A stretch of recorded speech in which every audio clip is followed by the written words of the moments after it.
Elena, venga, vamos. este cotarro, porque si no, esto no... Uy, perdón. Lanzo la pregunta, a ver qué Que opináis. el vídeo se reproduce. ¿Hard skills o soft skills? Yo no sabría qué decirte, ¿eh? ¿Os parece que le Ahora. Nos gusta tanto que lo ponemos continuamente.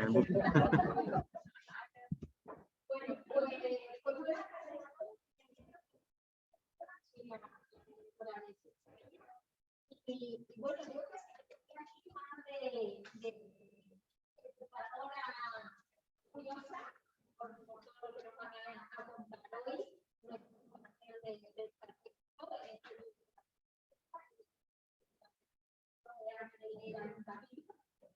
y a veces hoy, por ejemplo, la bienvenida institucional, sí, pero bueno, yo casi que de esta presentación y de este trabajo de esta comisión, Estoy viendo.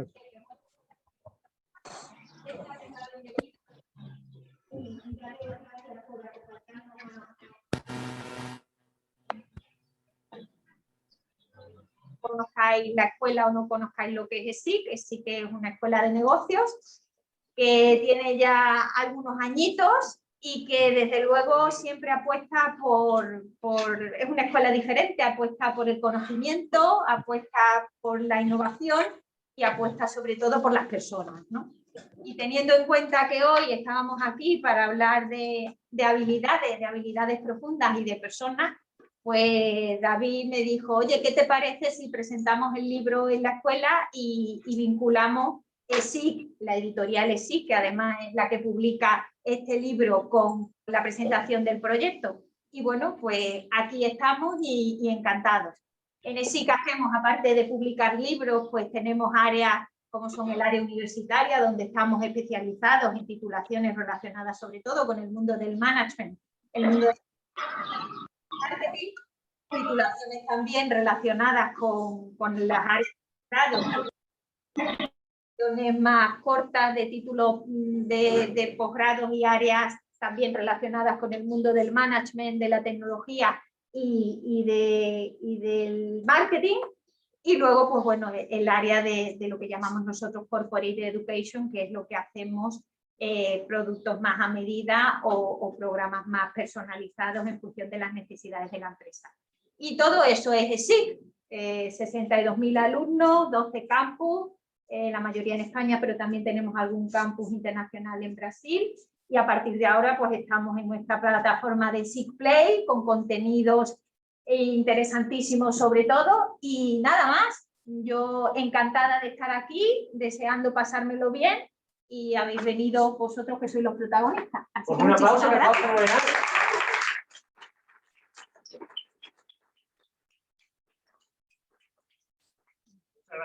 Bueno, yo me voy a poner aquí a distancia, y por tanto creo que me lo puedo quitar. Bueno, ante todo, muchas gracias por venir.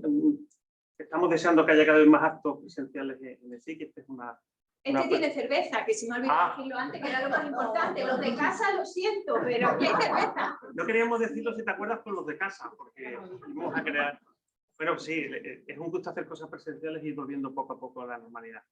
Bueno, cuando estuvimos hace unas semanas pensando cómo íbamos a hacer este acto para presentar el libro estratégico, pues intentamos hacer algo que tuviera que ver con cómo somos nosotros, ¿no? Lo primero que pensamos es, bueno, vamos a intentar aportar valor.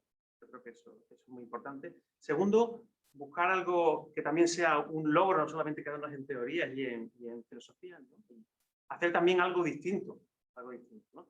No sé si estáis muy al tanto, habéis tenido muchas ocasiones de ir a presentaciones, pero la estructura normal de una presentación de un libro es intentar atraer a algún amigo, alguien que te conozca, ¿vale? Preferentemente que tenga cierto prestigio, y conseguir que te alabe mucho.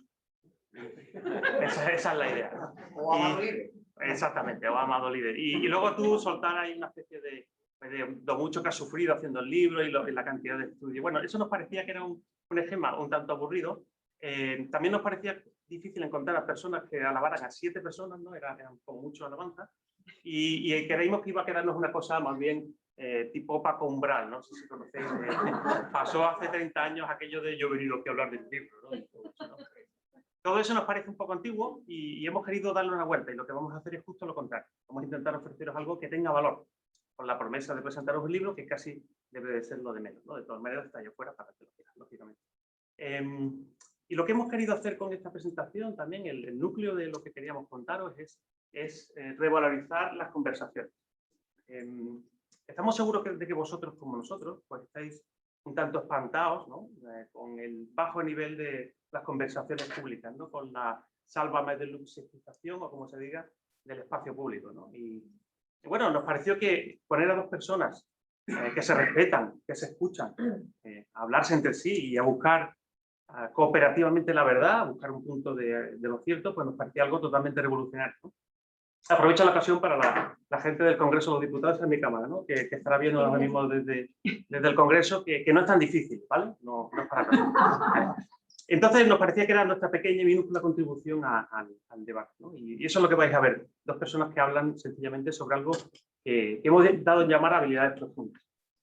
¿Qué son las habilidades profundas? Bueno, me gusta mucho la definición de Rufkin, que dice que es la fuerza de la experiencia cuando se une con el intelecto y la pasión. Eso es lo que hemos intentado trasladar. Como sabéis, hay un debate muy abierto hace mucho tiempo entre las soft skills y las hard skills, que en el ámbito de la educación está en torno a las competencias, ¿no? De las que se habla cada vez más. Nosotros creemos que lo más importante, lo que te lleva a la excelencia en tu profesión y en tu vida personal, no es ni soft ni hard, sino es, bueno, como Elena descubrió en el vídeo, ¿no? Es deep, es algo profundo, ¿no? ¿Qué diferencias habrían entre estas habilidades profundas y las habilidades blandas? Bueno, fundamentalmente una carga de conocimiento importante, es decir, no son solamente técnicas, estamos hablando de actitudes, de comportamientos, de formas de ser, y de hecho esa es la segunda cosa importante, ¿no? Ella lo decía también en el vídeo. Una soft skill puedes adquirirla como quien adquiere una técnica, pero una habilidad profunda es algo que tienes que ser. Y ahí viene otra de las grandes diferencias. Realmente no se aprenden las habilidades profundas, se desarrollan, ¿no? Aquí en la escuela sabemos un poco de eso porque tenemos toda una línea de habilidades de construcción, que llamamos, ¿no? Por todo eso, y además hay otra característica muy importante de la habilidad profunda, ¿no? Que es que añaden carga, tienen una profundidad de sentido. Es decir, añaden sentido a tu trabajo y añaden trabajo a tu vida. De todas maneras, que no son cosas que tú simplemente puedes adquirir como quien adquiere un software y instalarlo, sino que es realmente sistema operativo, por ejemplo. Soft skills sociales, interpersonales, hard skills son técnicas, deep skills son arquitectónicas, te construyen, ¿no? Y eso es lo que vamos a intentar hablar aquí, y yo ya no me quiero enrollar más, sino dejaros con el espectáculo inaudito de dos personas que se respetan y hablan y tratan de decir unas cuantas cosas inteligentes sobre esta habilidad. Muchas gracias.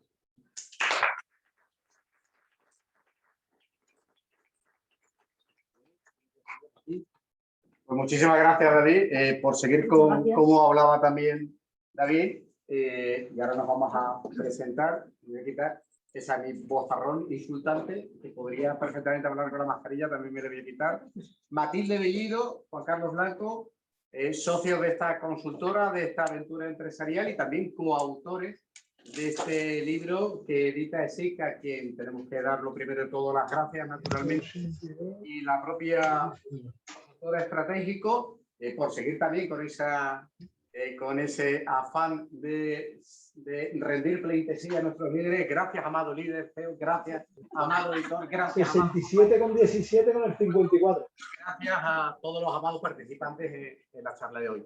La primera de las charlas tiene que ver con la comunicación. Eso llega aquí sobre las 10 por ahí, a las 10:30 lo tiene preparado. Por alguna razón debo de tener en mi mente. Las dos manos, ¿no? ¿No? Venga, tío. Pero bueno, hablando pese a que en la radio sería la cacofonía. Cuando te pones los cascos hay un satélite. En la radio a las 6 de la mañana, iniciándome en esto. Hola, ¿qué pasa? Mira, una preguntilla que me queda pendiente. En un satélite tú te escuchas a ti mismo mientras hablas. Entonces, literalmente, estás a punto de ingresar en un psiquiátrico, si todavía existiera. Bueno, pues ahora mismo he sentido la idea de que tenía voces que me hablaban también. Matilde es una de las mayores expertas en profesionalidad que yo conozco, aparte de una persona muy bondadosa. Yo no sé si ser bondadosa, ser buena persona, tiene que ver con la profesionalidad, pero para mí sí lo es. Y voy a hablar con ella sobre la profesionalidad, sobre la comunicación, empezando con alguna historia que es interesante.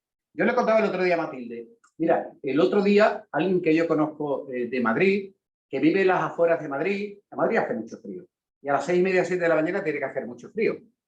Y esa persona repostó gasolina a las 7 de la mañana, viniendo desde la carretera de Extremadura en dirección a su empresa. Este hombre es un alto directivo de una compañía muy destacada de telecomunicaciones, los vecinos, David Martínez, Novot, que pertenece a Orange. Y esa persona repostó gasolina a las 7 y pico de la mañana y tenía que hacerlo y quiso pagar con algo de MyWallet o no sé qué. Mis compañeros saben que mis relaciones con todo eso son absolutamente nulas, como yo estaba como él. Prácticamente puedo decir que yo podría haber vivido esa anécdota.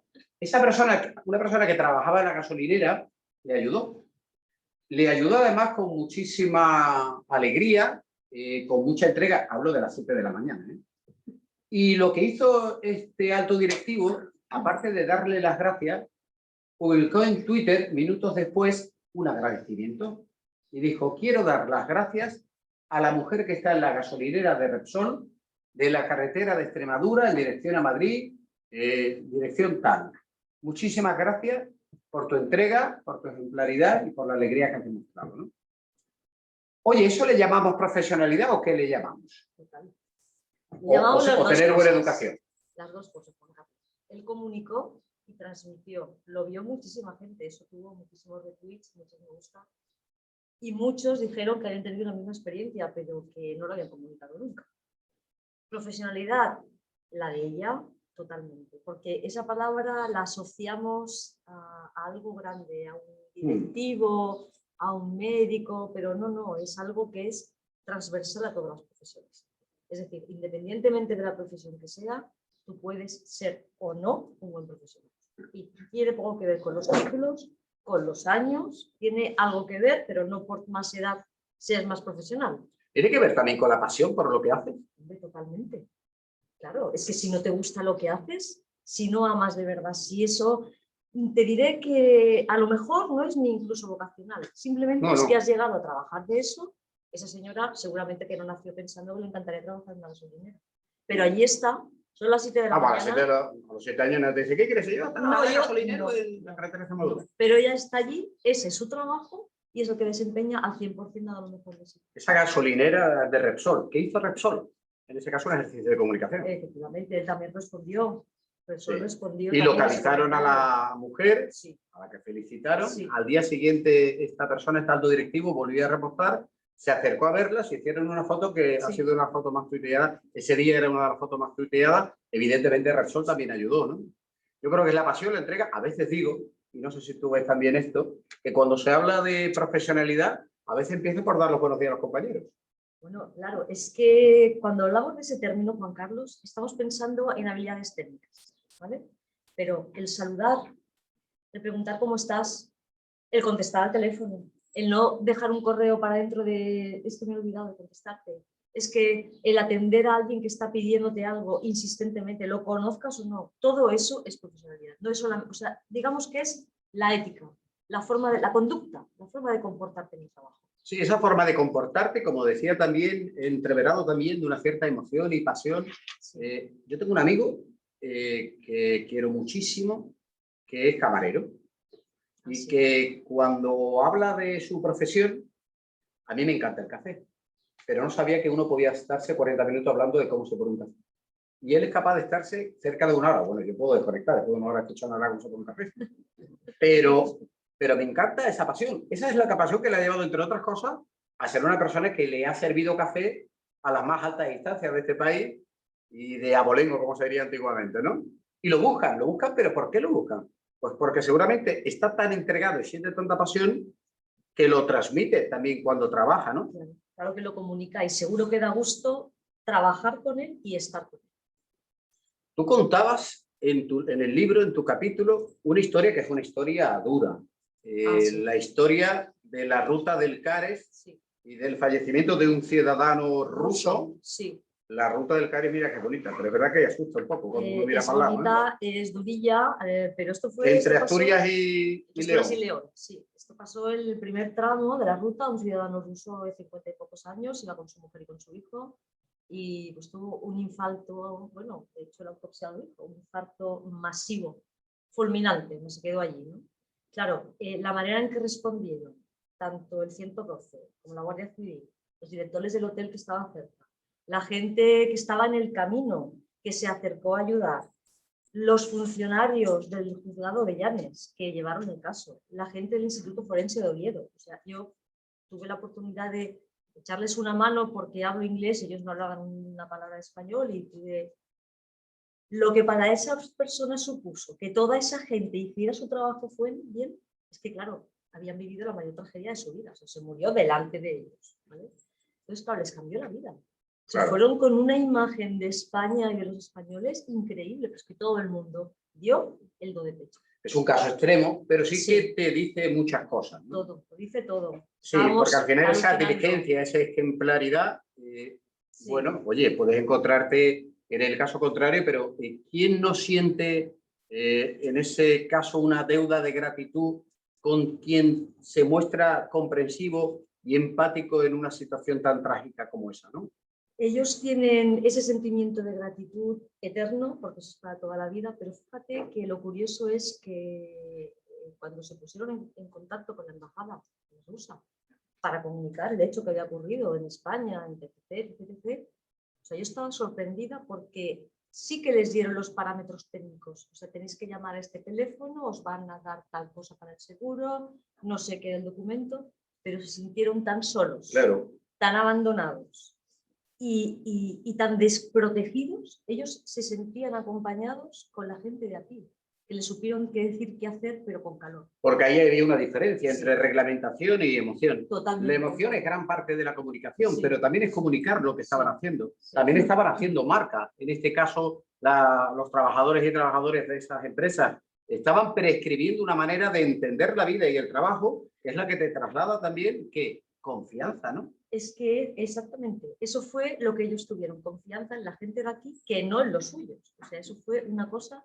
muy curiosa de detectar. Son buenas historias. En la comunicación también la profesionalidad es imprescindible, pero sobre todo porque al final convergen algo, y lo vamos a ver en la siguiente charla, que tiene que ver con esa búsqueda de la confianza. Y con la búsqueda de la confianza llega la reputación, y con la reputación lo que llega también son oportunidades. Matilde, ya ha terminado nuestro tiempo y ahora le toca, en este caso, a Alberto y a José María, a los que vamos a cederles el paso aquí. Muy bien. Espero que no escuchéis voces.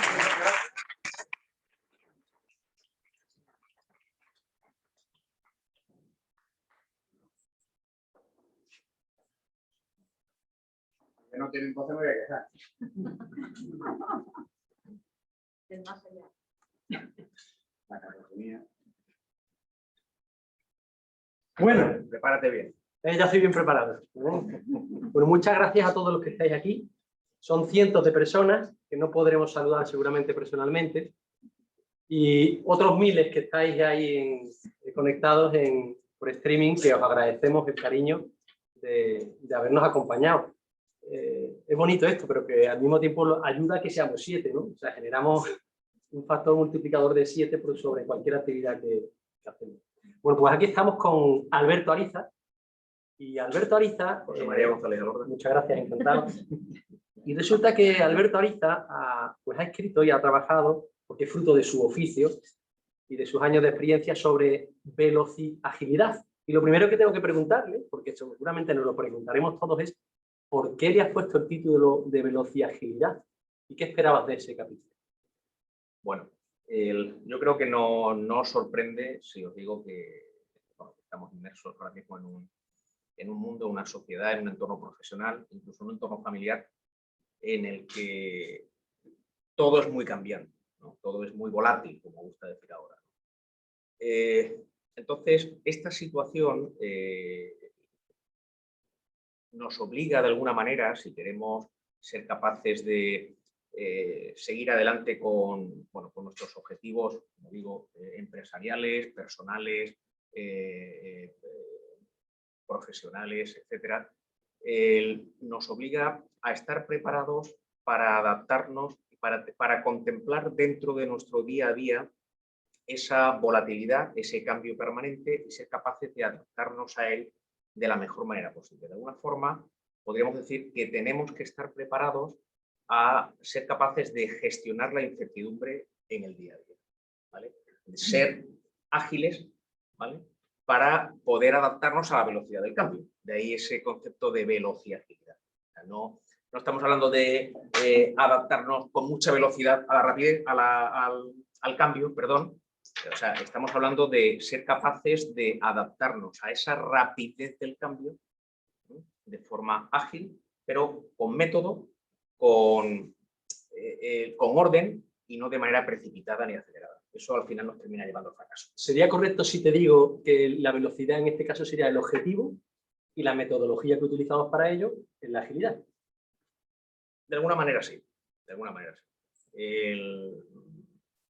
No obstante, no hay que confundir en este caso la aceleración o la rapidez por lograr esa adaptación al cambio con la capacidad para poder hacerlo, que es donde interviene ese concepto de hacerlo de forma ágil. O sea, tener esa flexibilidad para poder abrazar ese cambio, gestionar la incertidumbre de forma adecuada en nuestro día a día para que, a pesar de que exista ese entorno cambiante, tengamos éxito en lo que en la misión que tenemos por delante. Y en todas estas ocasiones en las que te ves inmerso en ayudar a organizaciones a que adquieran esa virtuosa agilidad, ¿todas salen bien o algunas fracasan? ¿O por qué fracasan las que fracasan? Este empeño de querer correr. Bueno, cuando se entiende mal este concepto de correr. Se fracasa fundamentalmente por dos cosas, ¿no? Por un lado, por la moda de, oye, todo el mundo está abrazando este tema de la agilidad, oye, pues yo me apunto también, y como es una moda, pues al final el que lo hace de mala manera, pues termina fracasando. Y luego hay quien también falla porque o bien no lo aplica al entorno adecuado o bien trata de comerse el elefante de una vez, como se suele decir. Entonces, esto, la experiencia lo que nos lleva es a recomendar que este tipo de formas de trabajo, tanto personal como profesional, se aborden de manera progresiva, empezando por aquellos ámbitos en los que de alguna forma se sea más receptivo a poderlo aplicar, y en el caso de que estemos hablando de organizaciones, de empresas, identificando aquellas áreas en las que pueda haber más gente proclive a participar de ese proyecto, porque no te quepa duda que en todo cambio, en todo intento de cambio siempre está el superenemigo que lo que hace es dinamitar cualquier intento de modificación de su estatus. Y en este proceso, ¿en qué tenemos que pensar más? ¿En construir algo desde cero o en copiar lo que hay?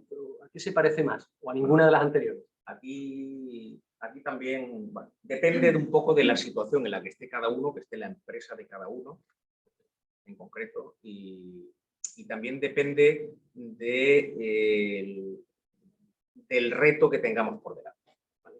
Es difícil el copiar sin más, ¿vale?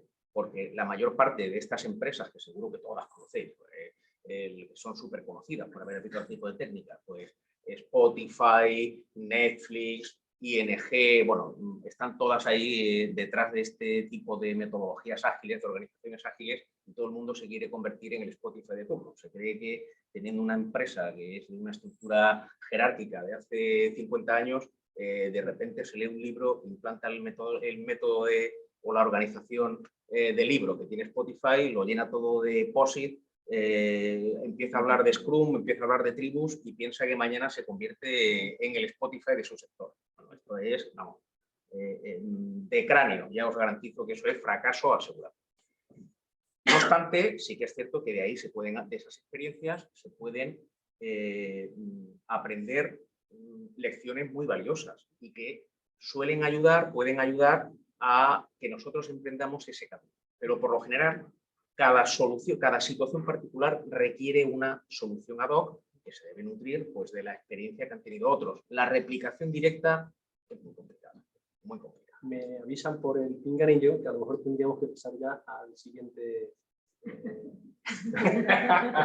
Bueno, pues yo quería comentarte o quería preguntarte en todo este, y un poco por ligarlo con lo que estamos hablando de velocidad, de agilidad, de cambio. ¿No piensas tú que con toda esta situación que vivimos también digamos, de superficialidad en lo cotidiano, de inmediatez, esa rapidez o esa idea de una imagen vale más que 1000 palabras para todo, donde se pierde o donde se gasta, donde se consume poco tiempo, precisamente porque se identifica con esa idea de consumo, de gasto, algo que se puede desechar, donde falta conversación? ¿No crees que al final todo esto deriva también en una falta de de compromiso, de propósito, de misión en las cosas que hacemos. Sin duda, Alberto. Y es lo siguiente, probablemente esta velocidad a la que van las cosas, esta inmediatez de la gratificación y luego los propios palabras, ¿no? La velocidad, agilidad, las metodologías ágiles, todo esto tiene su qué y tiene su para qué y tiene su sentido. De hecho, Alberto se dedica fundamentalmente a eso y lo hace muy bien. Pero lógicamente todos esos procesos de implantación y los procesos de reflexión que le acompañan pueden ser el escondite de un montón de ineficiencias. Porque como se confunde lo ágil con correr, pues entonces pues, da juego, ¿no? Da pábulo a hacer las cosas, a lo mejor no con el alcance que uno tenía que hacerlo, o con lo que tú me planteas. Oye, ¿qué está pasando con el propósito de esta organización? Con el compromiso. Por eso tú de esto sabes bastante. Tú eres un tío bragado, un tío con mucha experiencia en los temas. Tu experiencia militar acompaña. Muchas gracias. Y de eso habla mucho en el libro. Y de hecho hablo de ello en el libro, ¿no? Entonces, efectivamente, yo he vivido y comparto en el libro una experiencia de lo que es el compromiso, pero con el título que tiene, que es la compromisión, que es la misión es el objetivo, es tu meta, tu propósito, ¿no? El por qué hago lo que hago.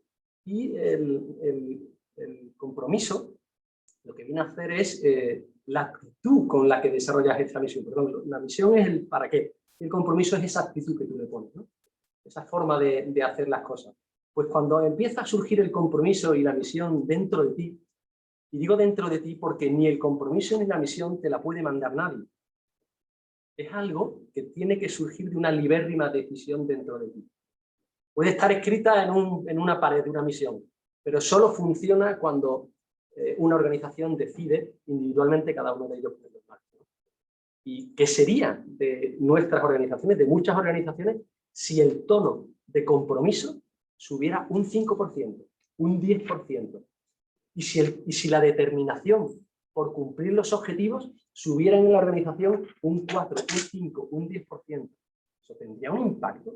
Y si el que marca los objetivos y dice que tienes que estar comprometido, también te recogiera y te ayudara a cumplirlos, y no solamente te ordenase que los ejecutases, todavía más. Exactamente. ¿Y por qué ocurre todo esto? Me gustaría contar brevísimamente lo que de manera, espero que agradable, recibáis del libro, la experiencia militar de la que habla Alberto, ¿no?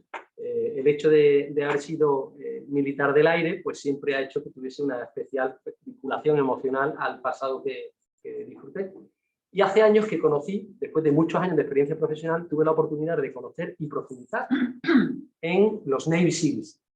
Los Navy SEALs son el cuerpo de operaciones especiales más radical que existe ahora mismo en la historia, en el mundo de cualquier conflicto, ¿no? Pertenece a la Marina de los Estados Unidos y son un cuerpo que si nos quitamos de la parte bélica, que probablemente no sea agradable para nadie el resultado que hay detrás, sí que es muy relevante el sentido de compromiso que surge de la experiencia de ser un Navy SEAL y que lógicamente lo pongo en conexión en la medida de lo posible con parámetros de la experiencia que he vivido, ¿no? Pero fijaros que se me ocurre decir, y tiene que ver con lo del equipo, que hay 3 objetivos con los que se levanta un Navy SEAL. Un Navy SEAL que cuando los que lo hayáis leído el libro lo descubriréis, los que lo vayáis a leer vais a descubrir un mundo aparte, completamente un mundo aparte y muy rico, pero viven y se levantan con 3 objetivos. El primero, servir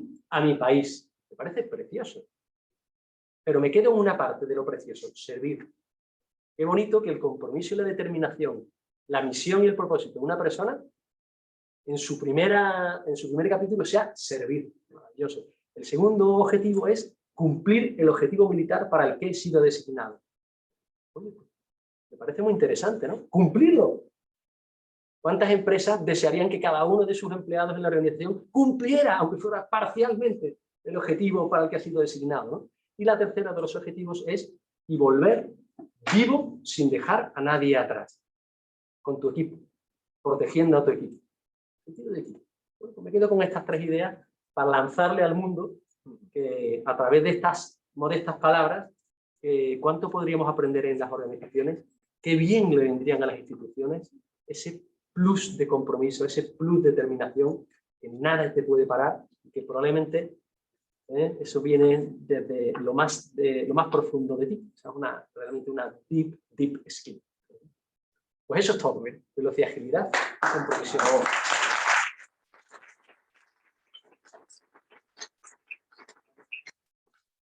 Damos paso. Vamos a nosotros, ¿no? Luis y Elena. Y Elena. Vamos.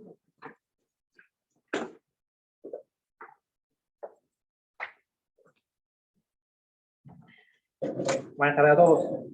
Encantado de veros. tardes. Muchísimas gracias, Patricia, por acogernos. La verdad que estamos muy a gusto. Y nada, y daros la bienvenida a todos y a los que también estén de casa. Por supuesto, muchas gracias. Estamos entre amigos, muy cómodos y estamos deseando de que llegara este día. Luis y yo nos conocemos de hace muchos años. Hemos tenido trayectorias paralelas en una época de nuestra vida, compartimos mucho tiempo en la carrera y luego nuestras vidas se separaron y volvimos a encontrarnos hace unos años, pocos años, 3 años, ¿no? Medio 3 años. Y bueno, hablando de emprenditud, no hay mayor acto de emprenditud que montar estratégico y por supuesto junto a nuestros compañeros, que ha sido un privilegio tener nuestro pequeño hijo estratégico que es el libro, ¿no? Así que un poco ligándolo al libro, empezamos con Luis y con emprenditud, que no en vano es la primera cualidad con la que se inicia el libro. Actualmente a todo el mundo nos gusta rodearnos de personas que tengan actitud, ¿no? Empezamos a descomponer la palabra. Los procesos de selección de personal, las empresas buscan en los candidatos la actitud, pero realmente si nos ponemos a pensar no sabemos exactamente qué es la actitud. Bueno, la actitud realmente es una forma de cómo funcionamos, cómo operamos, ¿no? Cuando nosotros, como tú bien decías, Elena, siempre que decimos, oye, ¿con quién quieres contar en tu equipo? Cuando tenemos que hacer una entrevista de trabajo, ¿a quién contrato? Y siempre hay un denominador común que es, nos falta gente con actitud, ¿no? Y todos más o menos, al igual que antes pasaba y comentaba Matilde sobre profesionalidad, todos más o menos tenemos claro qué es un buen profesional. Lo difícil es describirlo, ¿no? O cómo se aprende.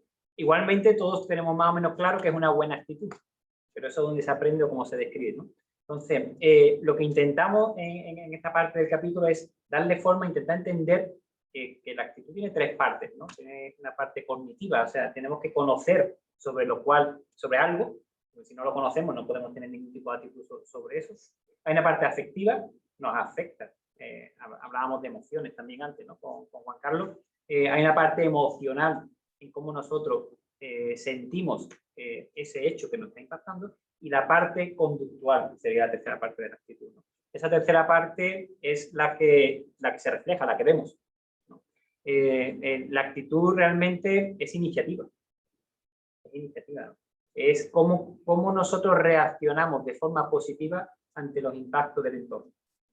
Entonces, una persona con buena actitud, ¿qué es lo que es? Una persona que reacciona de forma positiva ante los impactos y lo que ocurre, ¿no? Y eso es lo que queremos, ¿no? Y no son personas que tengan que ser felices con todo lo que le pase, ¿no? Sino es cómo reaccionamos, ¿no? Y tú tienes un problema, todo en las empresas tenemos problemas, tenemos circunstancias, es, oye, tener compañeros de viaje que nos ayuden a superar las cosas con una actitud adecuada.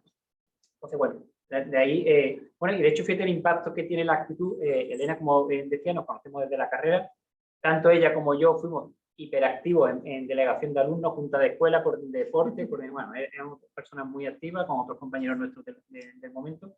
Y entonces, bueno, esa actitud que nosotros teníamos en aquel momento fue lo que nos hizo, cuando nos hemos reencontrado 3 años, decir, oye, pues esta persona es una persona con la que yo montaría un proyecto común. Y teníamos los dos el chip de cómo funcionábamos en aquella época, ¿no? Entonces, la actitud realmente es algo que todos nos van posicionando en cómo funcionamos. Y es cierto, totalmente cierto que fue así.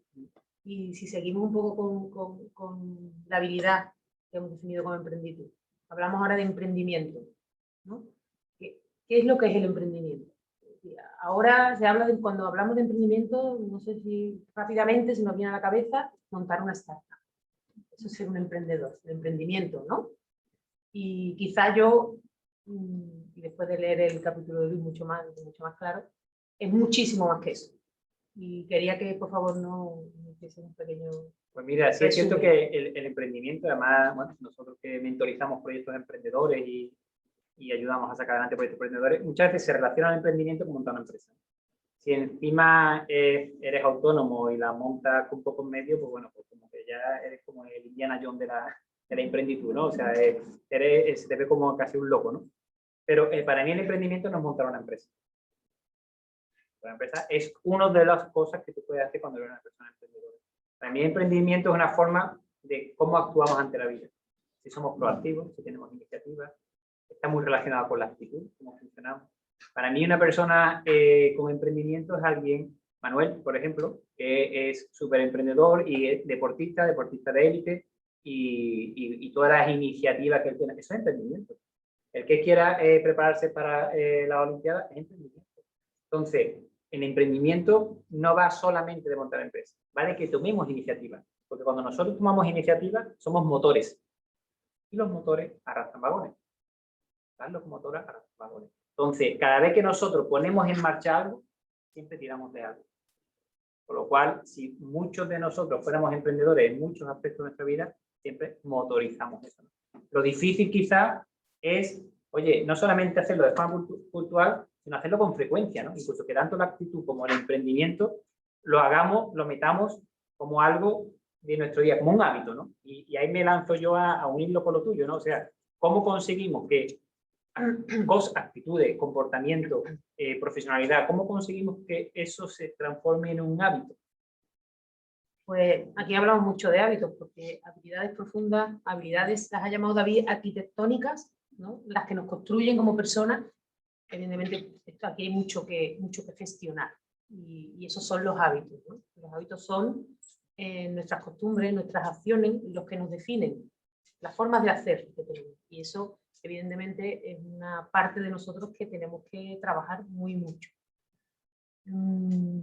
Normalmente, los hábitos se van adquiriendo de una forma automática, casi sin darnos cuenta. La mayoría de ellos casi sin darnos cuenta. El 40%, por dar un dato, de lo que hacemos, de lo que sentimos, de lo que pensamos, de cómo respondemos, son hábitos adquiridos, es decir, hábitos automáticos. Lo hacemos sin pensar, el 40% de lo que hacemos. Fijaos, de ahí la importancia de que si esas formas de actuar, de pensar, de sentir, de responder, los calificamos como buenos hábitos o malos hábitos, si pueden definirnos o no a nosotros y cómo nos proyectamos hacia los demás. En el capítulo hablamos de cómo se adquiere un hábito, de cuál es el bucle de adquirir un hábito, cuáles son las señales que disparan la adopción de un hábito, cuáles son las rutinas o las acciones que automáticamente se ponen en marcha y cuál es la recompensa que nuestro cerebro obtiene por adoptar ese hábito como un automatismo más. Fijaos que el cerebro pesa el 2% de la masa corporal, pero consume el 20% de la energía de todo el cuerpo. ¿Por qué? Porque el cerebro está constantemente procesando miles de millones de impactos que nos llegan diariamente a nuestro cerebro y tiene que clasificar y tiene que automatizar conductas. Si no pudiésemos automatizar conductas, nosotros, como se dice vulgarmente, petaríamos, ¿no? Como el ordenador ha petado, ¿no? Ya no da para más, pues el cerebro haría lo mismo, ¿no? Hay numerosísimos estudios sobre el concepto de la carga cognitiva y demás que nos ponen de manifiesto que es importantísimo saber adoptar hábitos que sean buenos y provechosos, porque el cerebro no distingue entre buenos o malos, adopta hábitos, ¿vale? Entonces, si adopta más malos hábitos que buenos hábitos, evidentemente tenemos un problema, ¿no? Como personas. Y luego, como personas, además, nos lo llevamos a las organizaciones de las que formamos parte. Formamos parte de empresas, de grupos de amigos, de familia, de pádel, de cualquier otro tipo de grupo de personas con las que interaccionamos, donde en esos grupos se articulan hábitos organizacionales, culturas. Y además ya lo dice, esta frase es muy oída, ¿no? Dice, la cultura se desarrolla, se come, se desayuna la estrategia, ¿no? de una organización. Es decir, por lo cual es más importante que los hábitos organizacionales también hay que trabajarlos, hay que desarrollarlos, hay que analizarlos para que sean beneficiosos para la organización. Entonces, este libro en el fondo va mucho de hábitos, de gestionar hábitos, y buenos hábitos como los que hemos puesto de manifiesto en el libro. Así que... Pero los hábitos, Elena, tal como tú has dicho que hay un porcentaje que lo vamos adquiriendo de forma inconsciente, y de hecho, si vamos a la pura ciencia de lo que el cerebro te pide, el cerebro te va a pedir que estés sentado en el sofá, que no te levantes, a consumir la mínima energía, ¿no? O sea, te va a pedir que si te apetece un dulce te lo comes, o sea, siempre va a ir digamos, a lo fácil, ¿no? Entonces, parece entenderse que el hábito es algo que hace que de forma pasiva entra en nuestras vidas y tenemos poco que hacer ahí, o hay gestión, o podemos hacer algo con el hábito. Los hábitos, el cerebro funciona con la ley del mínimo esfuerzo, porque es economista de la energía que necesita para funcionar. Entonces, los hábitos, además, hay una parte importante en cómo se desarrollan los hábitos, que es la inversión para adquirir un hábito. Es importante, si cuando un hábito te cuesta mucho trabajo, es muy difícil. Tú quieres perder 20 kilos, pero tú para perder 20 kilos, resulta que tienes que dejar de comer todo lo que te gusta. Ir al gimnasio todos los días, ese es un hábito que va a costarte muchísimo, muchísimo conseguir. ¿Por qué? Normalmente, ¿qué te recomiendan? Pequeños, ¿cómo se dice? Beneficios incrementales, ¿no? Pequeñas recompensas, pequeños objetivos a corto plazo, microhábitos. Entonces, no es fácil, requiere de desarrollo, requiere de ser de la autoconciencia principalmente. El primer paso es ser consciente de que tienes un mal hábito. Los hábitos no se destruyen ni se eliminan.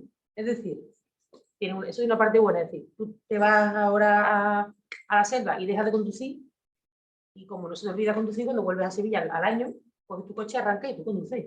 Gracias a Dios eso no se olvida. Pero tampoco se olvidan los malos hábitos. Siempre están ahí al acecho para sustituir o ponerse por delante de los hábitos beneficiosos. Entonces, hay que trabajarlos, pero se puede, y está muy analizado y muy estudiado cuáles son las claves para poderlo implementar. De hecho, si analizamos los hábitos y también lo que es el emprendimiento y la actitud, va realmente de comportamiento. O sea, es lo que si nos tenemos que preguntar, oye, ¿cómo hago yo que mis hábitos sean mejores o que mi actitud sea mejor? Al final yo creo que tenemos que ceñirnos a comportamientos concretos, ¿no?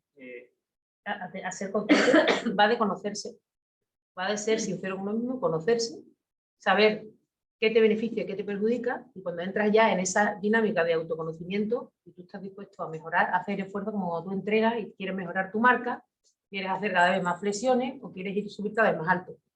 Una cuestión, lo que pasa es que esto tiene una característica de crecimiento hacia afuera, hacia los demás, hacia el grupo, hacia la sociedad. Si todos tenemos mejores hábitos, evidentemente el mundo será mejor para todos, y en eso confiamos.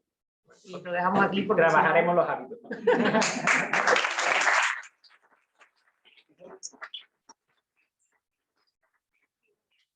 Pero que conste que estamos haciendo una cosa que hemos cumplido un hábito, estamos siendo puntuales. Yo que soy del club de impuntuales anónimos, Damos fe.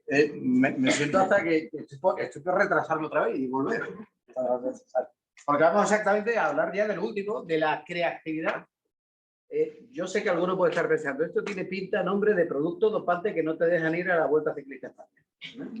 Lo de la creatividad.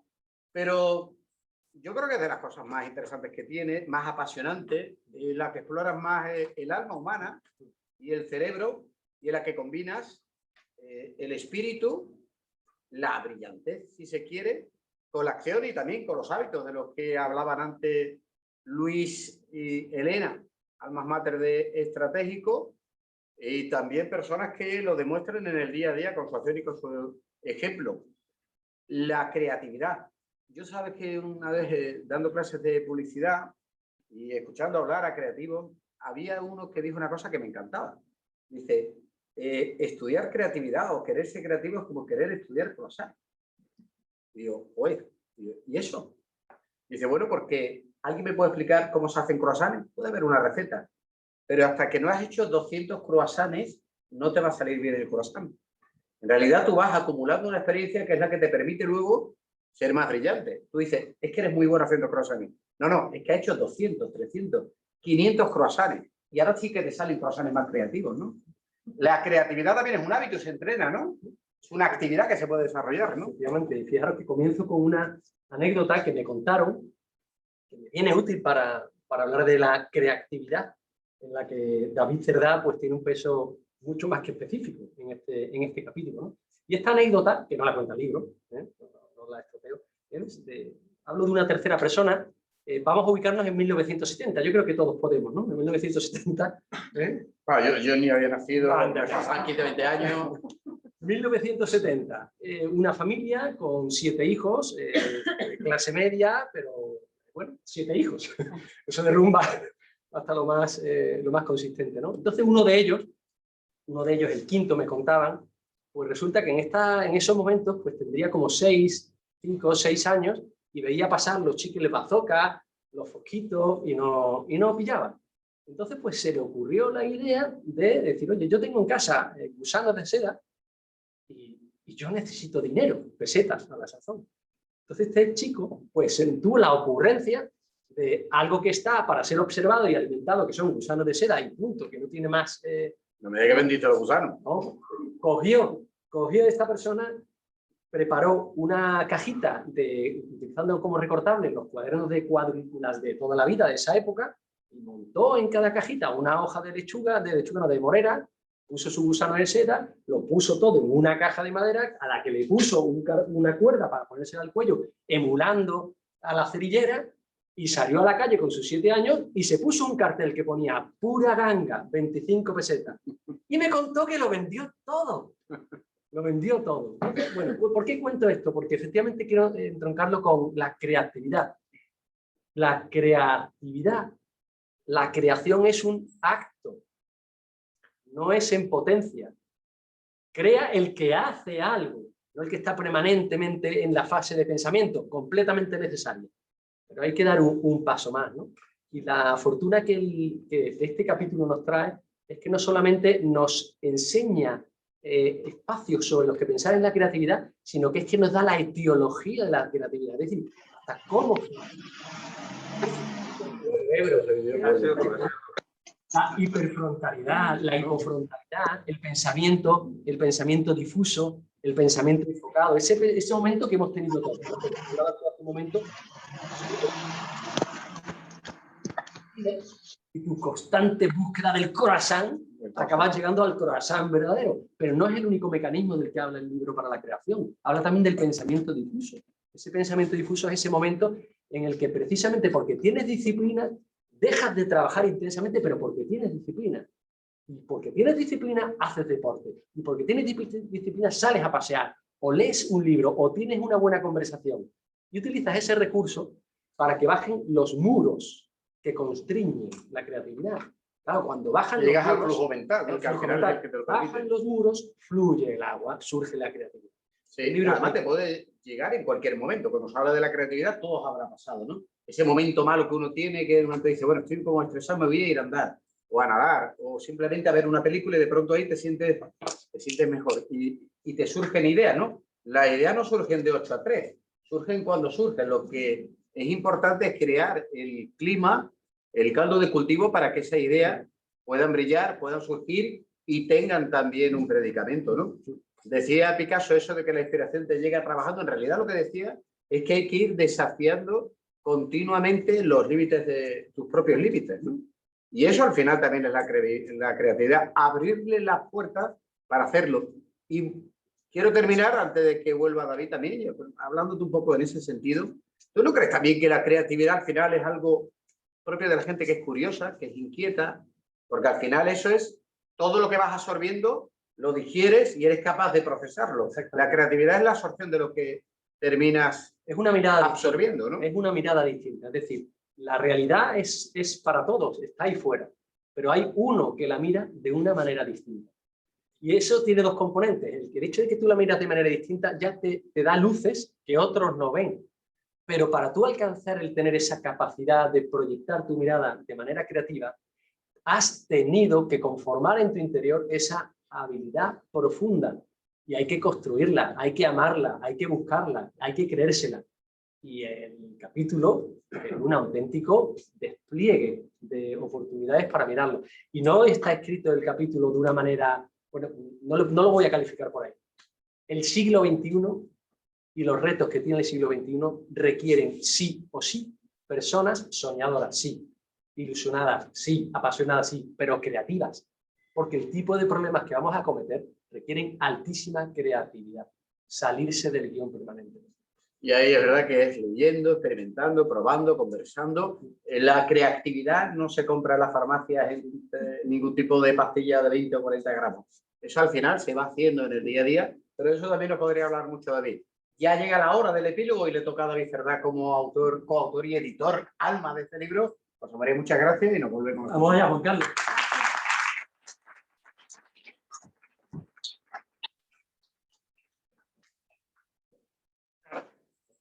Bueno, pues, ¿qué es lo que hay en el libro? Hay historias como las que habéis escuchado hoy. Hoy no era un día para entrar en la profundidad de las cosas. Hay un otro elemento que no ha aparecido aquí por ningún lado, porque es un elemento que es específicamente de lo que te da un libro. Los libros, siempre cuando hablamos con los alumnos a quienes siguen, recordar que el libro es una tecnología. Es una tecnología la única que existe, precisamente, que se ha inventado y por eso sigue sobreviviendo, para alcanzar conocimientos profundos. Lo que hay en el libro es mucho rigor. Y eso es algo que hemos tenido por bandera tanto en nuestra forma de hacer las cosas como en la hora de plasmarlo en el libro. ¿Rigor por qué? Bueno, porque creemos que todo el mundo de las habilidades está parasitado por el mundo de la autoayuda, que es un género que, por decirlo muy suavemente, no nos convence, ¿vale? Hay, bueno, mucha cháchara y poca ciencia. Nosotros hemos intentado cumplir con estos 4 principios. Hemos intentado añadir ciencia, añadir humanidades, que creemos que es una gran fuente de conocimiento, añadir management, gestión y ética. Todos estos mundos existen por ahí, lo que pasa es que no se hablan entre ellos, ¿vale? Digamos que la academia, la ciencia está en sitios académicos, en ciertas corporaciones también científicas, en las humanidades pues está en ciertas universidades, el management lo hacen las empresas y la ética pues está absolutamente al otro lado. Creemos que todos esos elementos deben de confluir para hacer algo distinto y es lo que hemos intentado con este libro. Es un libro que además tiene pretensión de aportar no solamente por qué es, sino cómo. Una de las ventajas que tiene el libro es que está redactado por gente que tiene pues, bastante experiencia, ¿no? Y ha querido ser también en este sentido una reivindicación del talento senior, ¿no? Estoy hablando por ellos, obviamente no por mí, yo soy junior, pero los otros 6 están en esa liga, ¿no? Bueno, ¿no? Es un intento también de reivindicar que hay ciertas cosas que requieran una experiencia para ponerse en marcha, ¿no? Y por eso el libro no solamente ahonda en los porqués, sino en los cómo. Y aspiramos a daros algunos tipos de, bueno, incluso ser hasta cierto punto didácticos para que cada uno pueda encontrar dónde le aprieta más el zapato y llegar a esa felicidad. Y nada más, es todo lo que tenía que contaros. Muchas gracias por haber asistido y por haber estado hoy con nosotros. Muchas gracias por ser nuestra casa y a vosotros por asistir al bautizo de niños. Muchas gracias.